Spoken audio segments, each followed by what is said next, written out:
A teenage girl has been found dead in her own home. There were police everywhere, an ambulance on the drive, and he just said she's dead. There was still a knife in her neck. Is this a suicide, an accident, or is it indeed a homicide? We couldn't honestly think of anyone who'd want to hurt her. I thought maybe a burglary that went wrong. It did not cross my mind once that she'd been murdered. The crime scene holds the secrets to the story. It's up to the forensics to find the evidence. If there's a killer on the loose, it's really important for us to catch them before further crime happens.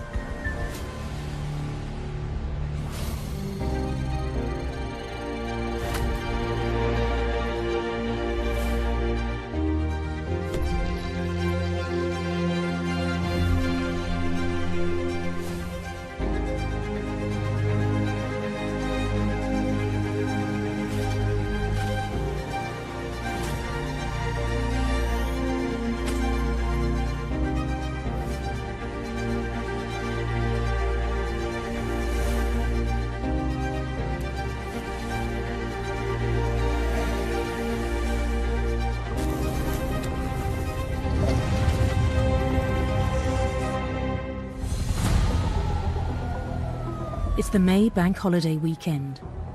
Matthew Gould has discovered his 17-year-old daughter Ellie collapsed on the kitchen floor in a pool of blood.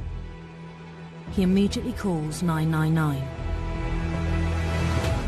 There was a large amount of blood. There was still a knife in her neck.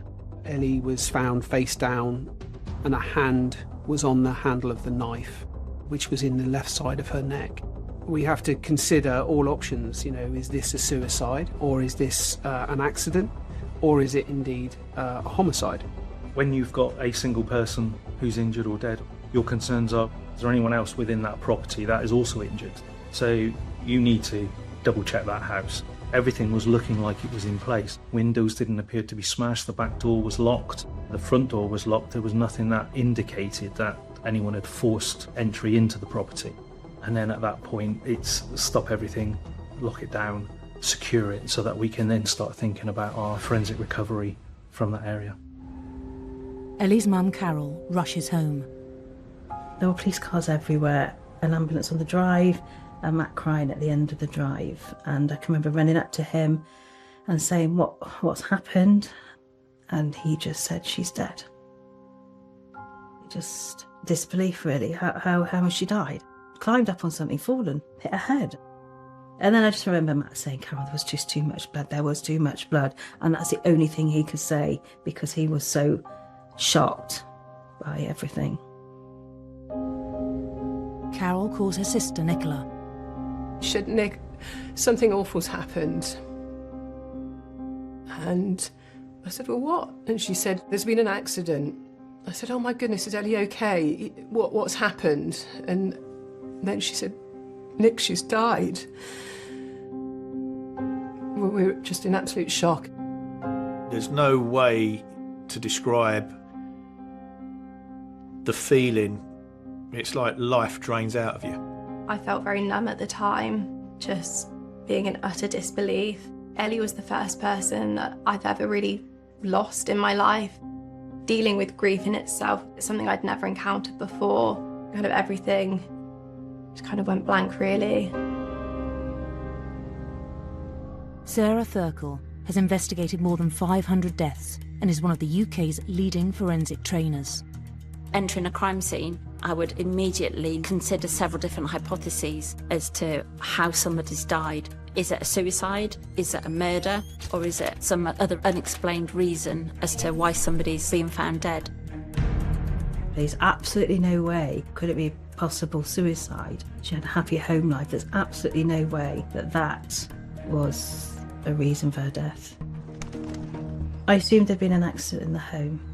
I couldn't understand what she was doing at home because in my mind she should have been at school. I don't know, I thought maybe she'd got home early, maybe her friend had dropped her home early. I don't know what I thought. I just thought she'd had some sort of accident. We called the services of a forensic pathologist.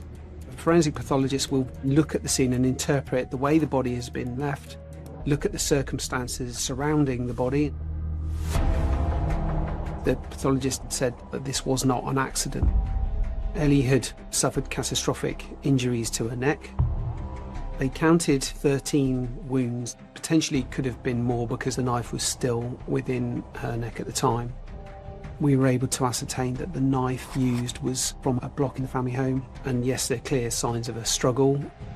What the examination was also able to ascertain was that she had been strangled prior to being stabbed, and most likely was that she was incapacitated at the point she was stabbed.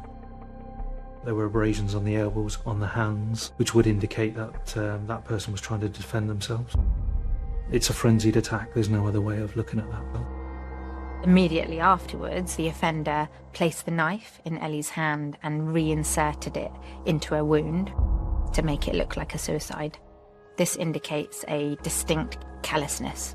It's demonstrated by not fleeing the scene in a panicked way, but rather thinking of ways that make sure that they are not implicated in this offence. We were in the custody suite in Melksham, and the family liaison officers who were looking after us at the time were very good at keeping us updated. I remember him coming in and saying, we've got an update for you. We're investigating a murder. And just those words, a murder. I just remember feeling absolutely shell-shocked and couldn't even speak. Who would come into our house and murder Ellie? She had no enemies. It did not cross my mind once that she'd been murdered, just being in utter disbelief. As the details unfolded, the worst of it was when we were told she'd had to fight for her life and she knew what was happening. I can honestly say that was when something broke inside me. That takes you to a whole level of emotion. Your mind goes into overdrive and you think there was somebody dangerous on the loose and she opened the door to them and they attacked her in the home, or maybe a burglary that went wrong. In terms of whether or not we considered this was a burglary, at the early stages we just didn't know enough, in all honesty. There wasn't any other signs to suggest that that would have been a motive.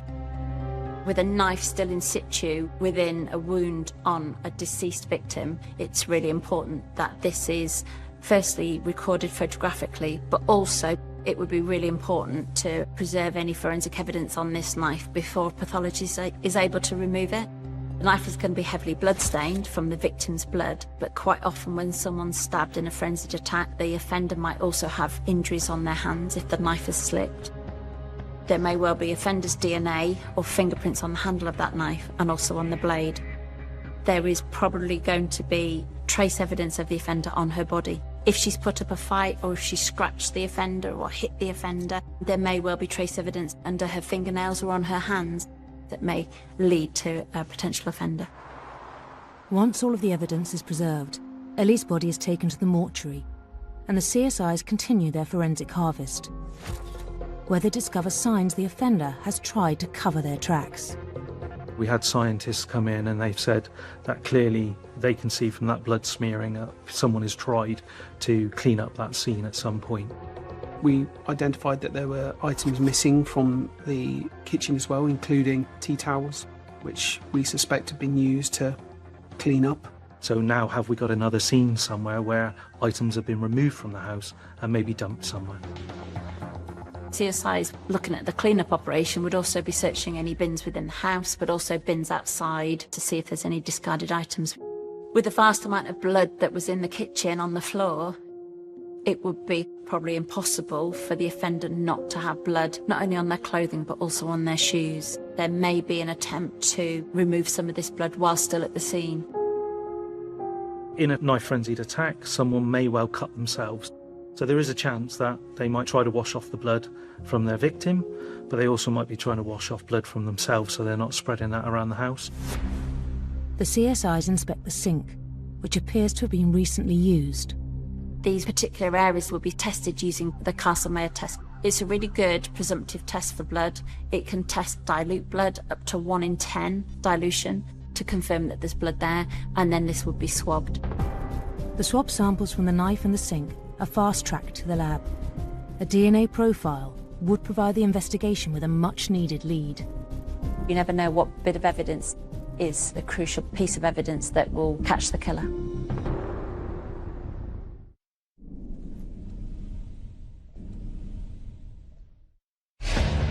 Police in Wiltshire are investigating the suspicious death of 17-year-old sixth form student Ellie Gould.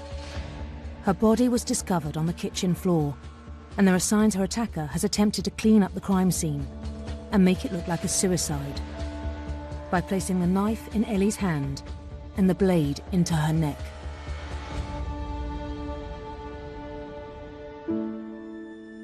Ellie was such a friendly, caring, gentle young lady, and was blossoming into a beautiful young lady. Just a lovely girl. She lit up a room when she walked in.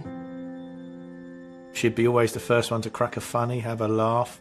She was a lovely young lady, full of life. She had a huge love for animals. We bought her her first pony when she was about 10. And she adored her. Good girl. Used to spend hours grooming her and taking her to the local shows in Wiltshire. Ellie pretty much got Jess into horse riding. You just saw the huge amount of joy they used to get out, and both Jess and Ellie had a massive love for it. I just have like lots of fond memories of her setting up jumps that were way out of my comfort zone, just kind of not telling me, just edging them up. Just stuff, things like that I look back really fondly of. Carol would always be out with Ellie when Ellie was riding, walking along in sleet, snow, rain, whatever. Carol was always there. It was a remarkably close relationship. As Ellie got older, I suppose it becomes even more of a friendship. They would love shopping, going out, seeing people, friends. We were extremely close. She used to talk to me a lot about what was going on at school and friendships. Yeah, she was delightful.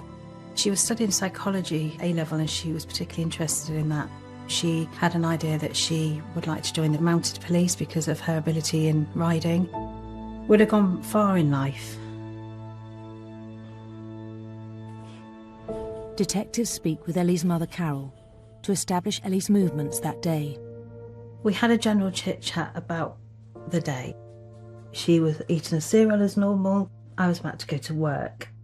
She said she was revising from home in the morning because if she went into school, she knew she'd be distracted by friends in the common room. And she'd made arrangements for her friend Ellie to come and pick her up and drive her into school. When we looked at the telephony and Ellie's phone, we were able to say that there was a text sent, I think around about 11:54, 11:55, which effectively told Ellie's friend not to come and pick her up. She was due to go into school that afternoon for studying, and it was all arranged, but a single text was sent to say, look, I'm going to stay at home now. We looked at that and we found that really odd. There was no reason why she would cancel it. Police need to identify why Ellie cancelled her friend, and if it was not her, then was it her killer that sent this message? At the family home, the CSIs continue their forensic harvest. Because there was no forced entry into the property, CSIs would have to explore every opportunity and every potential source of forensic evidence. This would start at the outside of the house and work in. Are there footprints on the drive? Are there footprints around the back of the house? Are there peering in marks in the windows? If Ellie's been watched, maybe there's like marks where someone's been looking in. DNA swabs would be taken from outside of the front door handle, the back door handle, the letterbox, if someone's been peering in. Any other potential surfaces that may well have been touched by the offender if they followed Ellie into the house, or indeed if Ellie had let them into the house. And it's our job to find that forensic evidence to link them back to the scene. At the forensic lab, the scientists have raised a DNA profile from the swabs taken from both the knife and the sink. But they only match to Ellie and no one else, further confirming her killer has gone to great lengths to cover their tracks. We then revert back to what we most know about crimes of that nature, based on our professional knowledge, our experience, and of course the statistics. The majority of females who are killed by a person known to them. And certainly in a domestic setting, the majority of those individuals are as a result of a partner or ex-partner or a family member. Whilst the detectives hunt for the murderer, They need to eliminate those that knew Ellie from the investigation and learn that Ellie had a boyfriend from school called Thomas. One day after school, she told me that a boy had asked her out and she was quite excited. He was the first boy that had ever asked her out. He lived in a village near to here. Some of his friends had parents who we knew of. He just seemed a normal kid that was in the sixth form. She was very sociable and had a huge friendship group. In fact, he became friends with some of the people in the sixth form because of her. He then became involved into that big wide social group. I met him on a few occasions. He was pleasant enough, but was very different to her. Like, he just seemed quite quiet. But I trusted Ellie's judgment kind of on everything. So, you know, if she likes him, that's all that matters, really. Ellie and Thomas had been dating for several months, but with their exams fast approaching, Ellie wanted to slow things down to focus on her revision. On the Monday when she went into school, she told him that she didn't want to see him after school that week because she wanted to revise. In my head, I remember thinking that was a good thing. When we did house-to-house inquiries, we were able to find a neighbour who saw a male who he gave a description of, wearing a hoodie, dark hoodie with a hood up, carrying a rucksack, knock on the front door. And again, without any kind of signs of forced entry, we have to assume that he was allowed entry by Ellie. The neighbour, he really wasn't sure 100% that it was the boyfriend, but it was a young person, very, very similar build. Now it's imperative that we find him so that we can speak with him and find out exactly where he's been and what he may have been up to. In order to eliminate Thomas from the investigation, SIO Jim Taylor sends officers to check in with him. I think it's fair to say that he gave the appearance that he was kind of surprised at why he was being spoken to by officers. And then he came across as, you know, in shock, like a rabbit in a headlights type situation. You know, he looked pretty frightened. He immediately said, "Is this about my girlfriend? I haven't seen her and I'm a bit worried about her."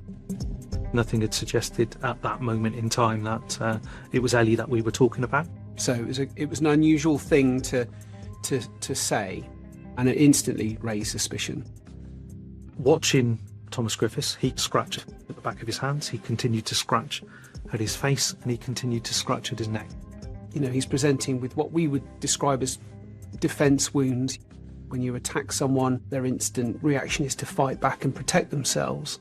With injuries like that, it automatically, again, raises your suspicions. The scratch marks, combined with Thomas's erratic behaviour, leads to his arrest.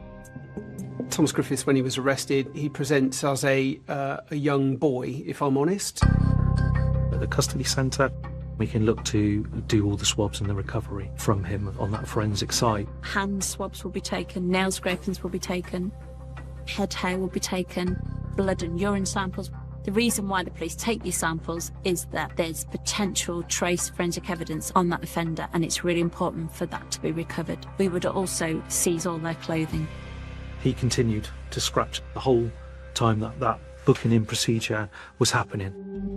Once we're dealing with a homicide, it then kicks into place a huge mechanism of staffing, just going out looking for the evidence, unpicking the movements of Thomas Griffiths, unpicking the movements and communications of both him and Ellie, of course, really trying to understand what the motive might be in this case. He had a phone on him that was seized straight away by the officers on arrest, and then that is moved on to the next specialist, which would be looking at downloading any data that might be within that phone. Thomas is asked to account for his movements that day and how he got the scratches on his face and hands. His story was that he'd been dropped to school by his mum, and that he'd felt unwell and that he'd gone back home. His story was that he was getting anxious during the day and that he'd started self-harming. Digital specialists extract location data from Thomas's phone to verify his movements. It is possible to track a phone's location in various different ways. One is using cell site data, where you can see the movements of a phone based on the cells and the masts that the phone has connected to in order to get a signal. At the same time, if the phone has location services activated, then it would even show us where we've been, when, what sort of route we took to get there. With Thomas's story, We were able to look at that data and say, okay, he's left the home, he's gone in the car with his mum to school. That all works. So is there any CCTV that can show him leaving that school area? And we traced him going to the bus station and catching the number 33 bus back home.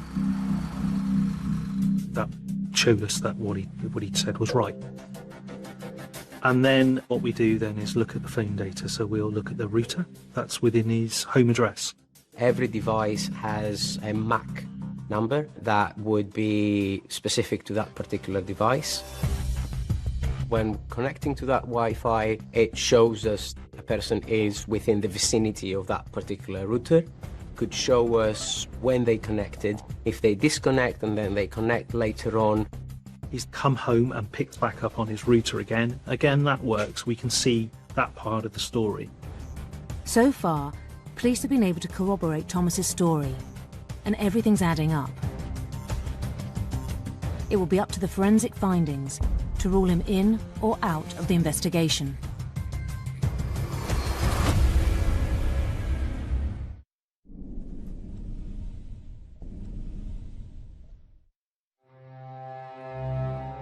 "17-year-old student Ellie Gould has been murdered in her own home. She's been stabbed at least 13 times in the neck. Her killer has attempted to clean up the crime scene and make it look like a suicide.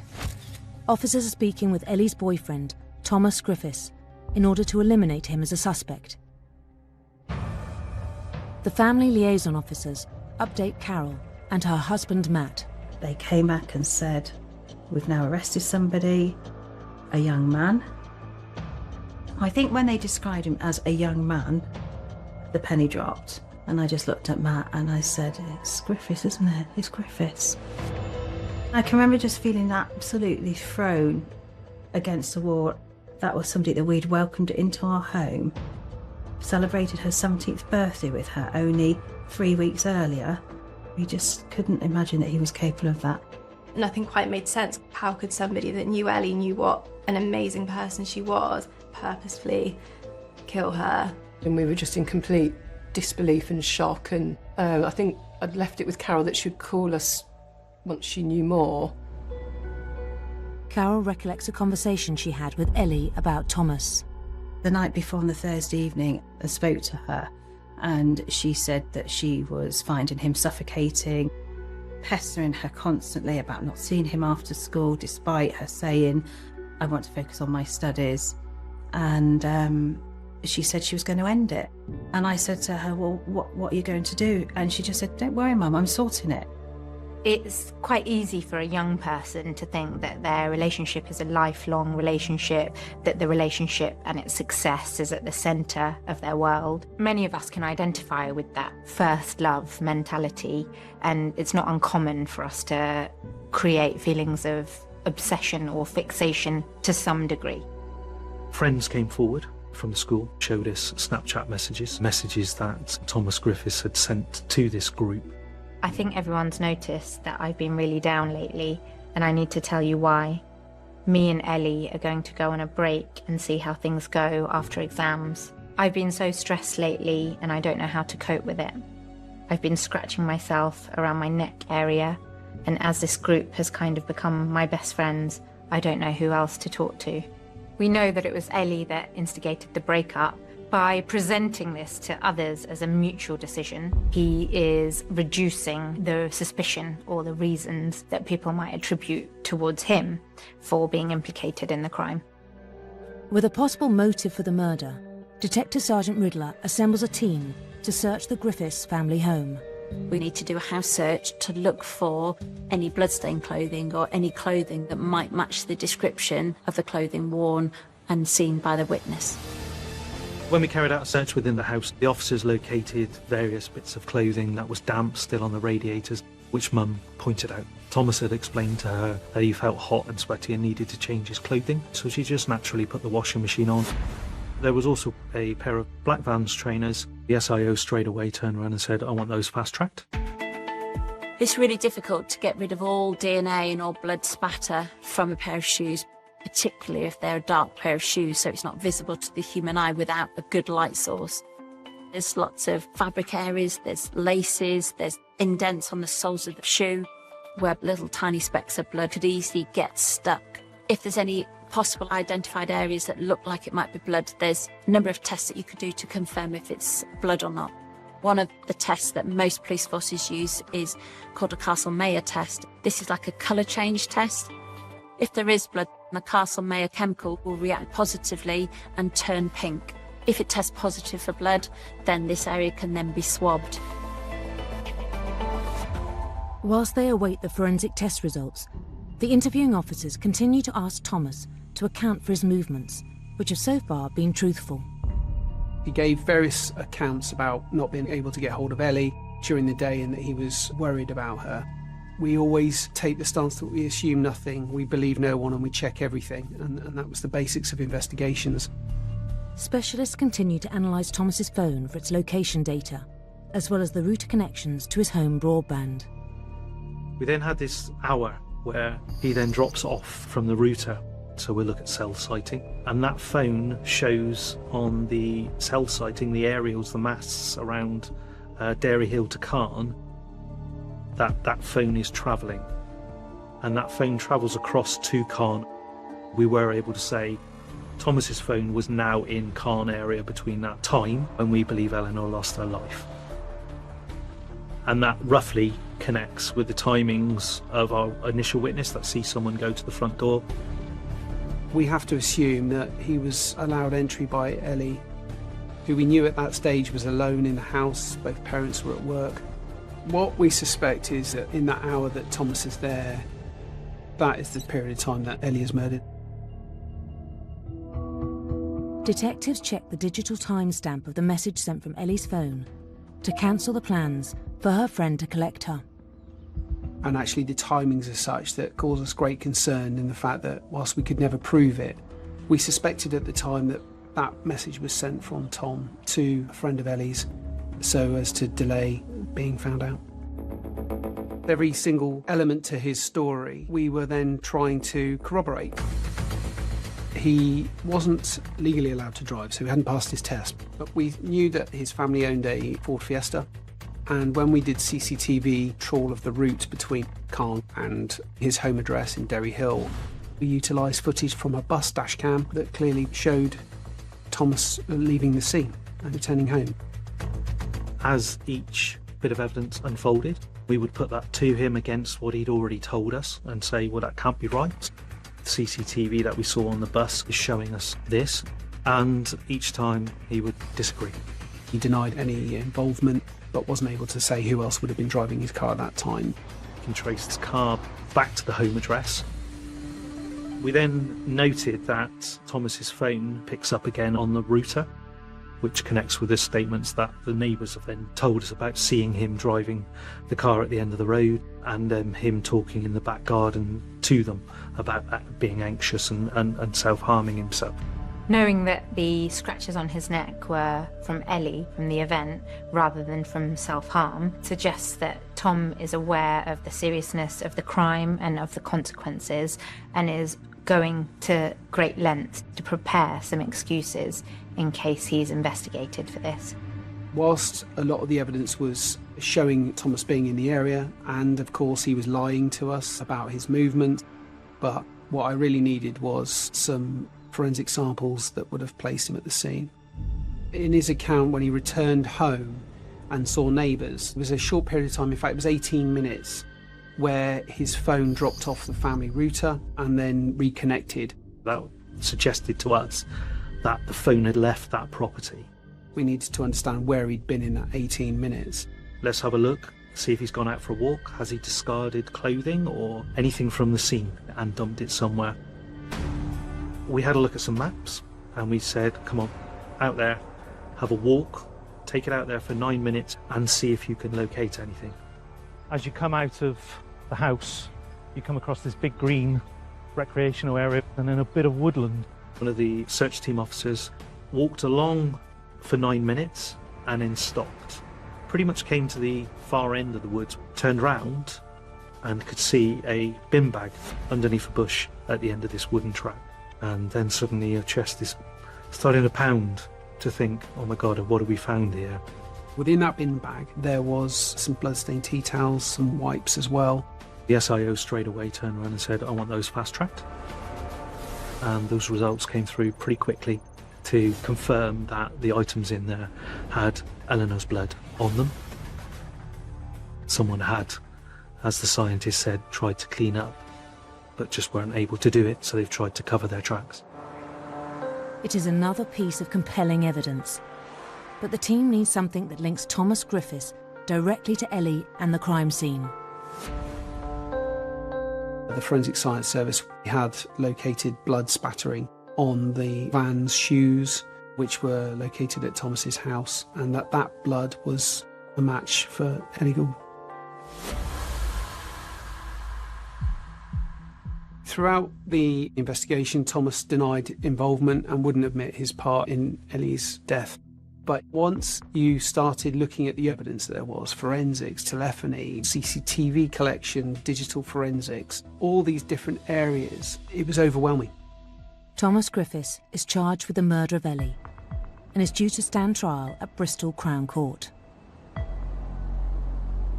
You can't ever prepare yourself for that first encounter. I can remember my legs absolutely shaking. I can remember looking at him and I just wanted to bang on the glass and call him evil and ask him, how could you have done that? Why did you do that? And I just stared at him the whole time. I wanted him to look at me. I wanted him to see me, but he wouldn't. He just had his head down the whole time. He was an absolute coward. Despite having denied all involvement in the murder, Thomas Griffiths pleads guilty. The only reason he pleaded guilty, I believe, was because he'd get a 6 off his sentence. He didn't plead guilty because he wanted to admit he had done it, because he kept lying and lying through the investigation. His only focus was himself. He told us in the defence case statement that he had gone there to study with Ellie and discuss their relationship. They'd started to argue and he lost control at the point where he'd started to strangle her, and his memory is such that he can't remember what happened next. Crime-related amnesia claims are not rare. This is where offenders claim to be completely unable to recall any information about the act itself. Many professionals doubt the authenticity of such claims because crime events are likely to be retained in memory, but especially and particularly emotional and intense experiences. By claiming that he can't remember anything about the incident, he isn't forced to discuss or disclose the details, and he doesn't have to take responsibility and accountability for what happened. It doesn't correlate with the clean-up, the attempt to make it look like a suicide, making excuses for the defence wounds, and the behaviour that we've seen from him by covering up his tracks after the crime. This further suggests that he's thinking about himself and how the outcome will be most favourable for him. Carol has since reflected on scenarios that in hindsight may have been red flags about Griffiths' behaviour. At the beginning of the relationship, he started talking about how much he wanted to spend on her for her birthday. That's almost like he's love bombing her, trying to buy her love. And she asked my advice, and I said to her, just tell him to buy you a box of chocolates. You've only been girlfriend and boyfriend for a matter of days. He also lied about his family having 2 holiday homes, and he even went to the extent of showing Ellie photographs of this villa in Mallorca. These properties turned out to be non-existent. He'd made them up. And this is further evidence that he is comfortable telling lies in order to try to build that relationship with Ellie and win her favour. People that knew Thomas Griffiths have since provided statements to Carol. People have come forward and told us various things. We learned that a previous girlfriend of his, he was very controlling over. He stalked her to such an extent where he was taking photographs of her and sending them to her, saying things like, I know where you are. We also learned that from a very young age at primary school, he was a coercive bully. We also learned from a rugby coach, he would have what he would describe as uncontrollable rages. That word uncontrollable rage is much more than just an adolescent being frustrated at losing. That is somebody who is losing control of a situation and doesn't like it. There are multiple indications that Tom doesn't want Ellie to spend time with other people and that he wants to keep her to himself. Ellie tells her mum, "Tom tried to stop me joining in a game in the common room today. He was pulling at my arm to try and make me sit with him. I told him to join in or leave me alone." The day before Tom murders Ellie, his behaviour towards her has become physical. In this case, it's clearly more than young infatuation. Tom clearly had an unhealthy, possessive, obsessive attitude towards their relationship. I wish I'd known more about domestic homicides then, because I would have recognised these as warning signs, as red flags, and I would have probably talked through with her what she was doing on the Friday morning, because obviously the most dangerous time in a woman's life is when they end a relationship with a perpetrator like that. I think it'd become over-imposing on Ellie, trying to tie Ellie down. She didn't want that. She'd said to him she'd wanted to call it, and he couldn't cope with it. And I think from that moment on, everything he did leading up to it, and then everything he did lead after it, in my opinion, was premeditated. He knew what he was going to do.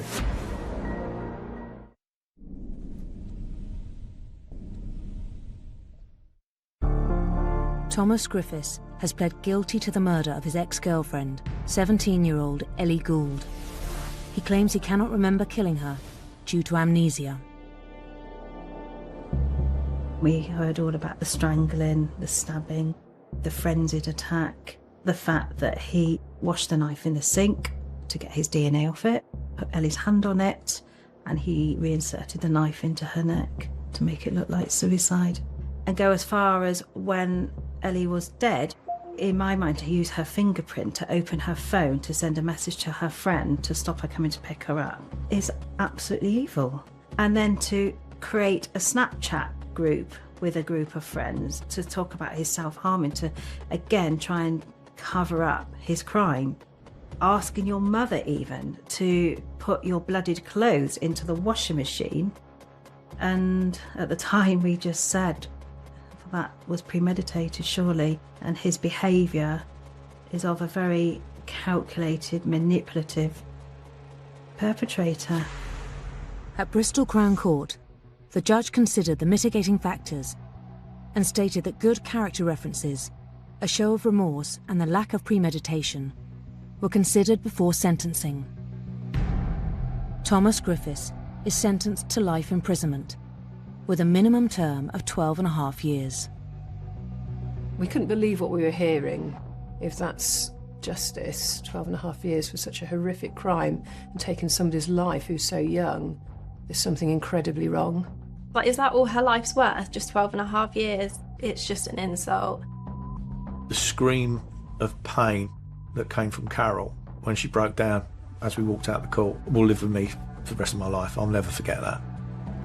Heartbroken by the punishment, Carol analyses the sentencing guidelines for when an offence is committed by someone under 18. When Griffiths was sentenced, you treat a 10-year-old exactly the same as you do somebody a day off their 18th birthday, which seemed absolutely ludicrous with the current system. We were told after that he could have his sentence reviewed once he got to the halfway mark, and if he'd made exceptional progress in prison, that could be shortened. Obviously, we were absolutely outraged by that because his sentence was short enough as it was. The laws in this country are 400 years old. They are not fit for purpose. Carol campaigned for a review of the law, and in 2021, Ellie's law was passed with the help of the former Justice Secretary, Sir Robert Buckland.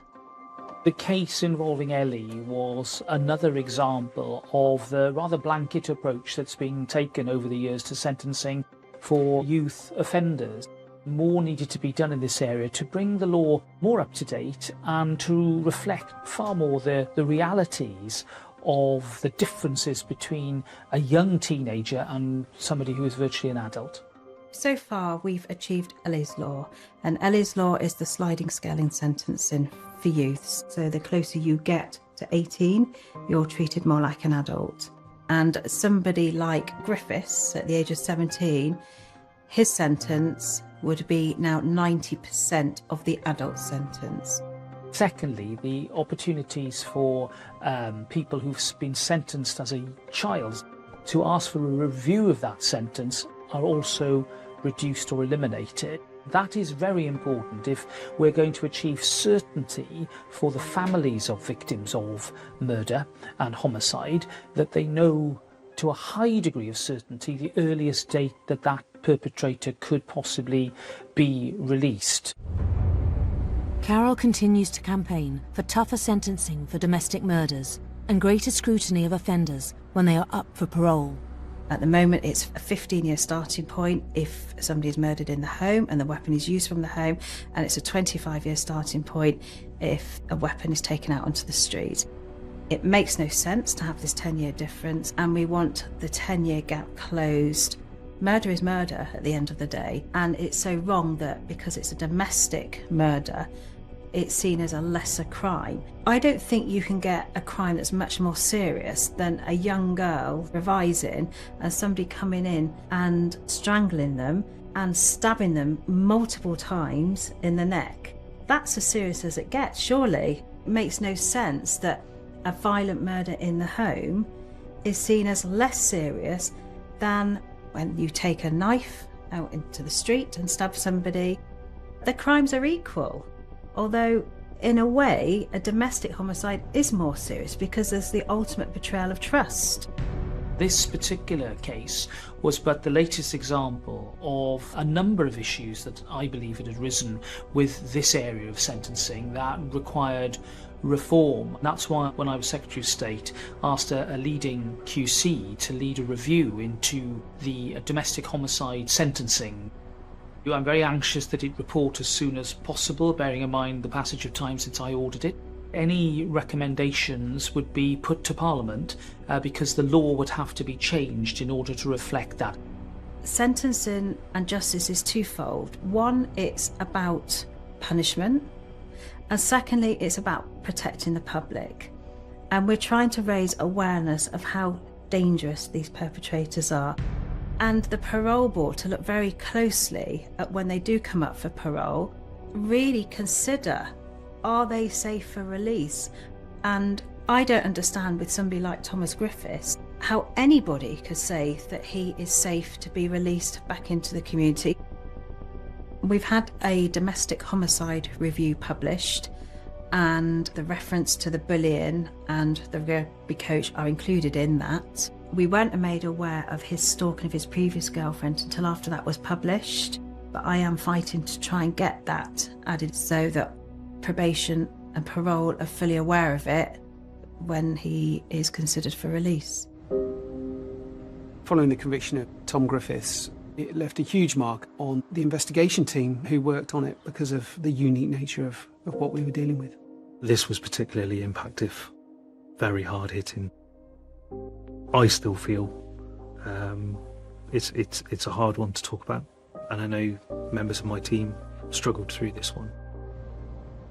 I won't ever have a birthday again where I don't feel guilty that I'm another year older and Ellie's not. I have to live with that for the rest of my life, as does everyone else that knew Ellie. Yeah, he could be out by the time he's 30. It's heartbreaking and it's so frustrating, and that's where changes need to be made in the law because it doesn't reflect that pain. And we all feel it, and always will do till the day I die. We'll never not stop feeling it.